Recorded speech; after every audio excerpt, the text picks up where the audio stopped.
നിങ്ങളുടെ ഇഷ്ട പരമ്പരകൾ എക്സ്ക്ലൂസീവായി സൺ നെക്സ്റ്റ് ആപ്പിലൂടെ തികച്ചും ഫ്രീ ആയി ഇപ്പോഴേ ആപ്പ് ഡൗൺലോഡ് ചെയ്യൂ. എങ്കിലും സൂക്ഷിക്കണം. മുറിവുകളൊന്നും പഴുക്കാതെ നോക്കണം. കണ്ണിലും ലെൻസിലും പെടാത്ത ചെറിയ തരികൾ എവിടെയെങ്കിലുമൊക്കെ ഉണ്ടാവും. അത് പഴുക്കാൻ സാധ്യതയുണ്ട്.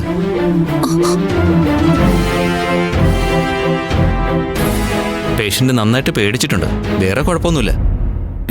കുറച്ചു നേരം സെഡേഷൻ ഉള്ളതുകൊണ്ട് മയക്കത്തില്ല. അത് കഴിഞ്ഞ് വേണമെങ്കിൽ വീട്ടിലേക്ക് പോവാം. അയ്യോ, അത് വേണ്ട.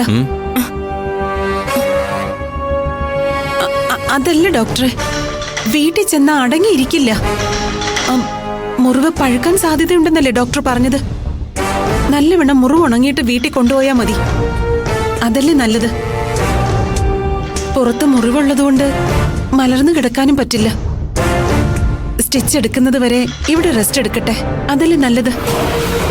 ഓക്കെ, അതൊക്കെ നിങ്ങളുടെ സൗകര്യം പോലെ. അമ്മ ഇവിടെ എന്തൊരു ബഹളമായിരുന്നു. ഇപ്പൊ സമാധാനായില്ലേ? ആ, എങ്കിൽ ഞാൻ പോയി ഫുഡ് വാങ്ങിട്ട് വരാം. അല്ലെങ്കിൽ ക്യാൻറ്റീനിൽ പോയി കഴിച്ചാൽ പോരെ? അത് വേണ്ട.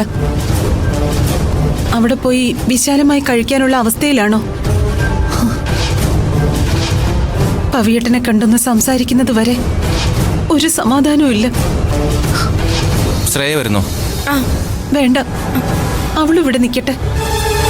രൂപേഷ് വാങ്ങിച്ചിട്ട് വന്നാ മതി. ഹെവി ഫുഡൊന്നും വേണ്ട. ഞാൻ പോയിട്ട്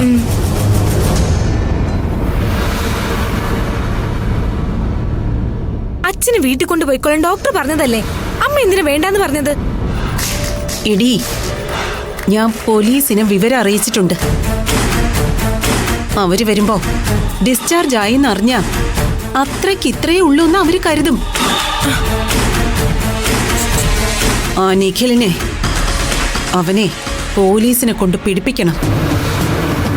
അകത്തിട്ട് നല്ല തല്ലു കൊടുപ്പിക്കണം. അതിനുവേണ്ടി കുറച്ച് കാശ് ചെലവാക്കിയാലും വേണ്ടില്ല.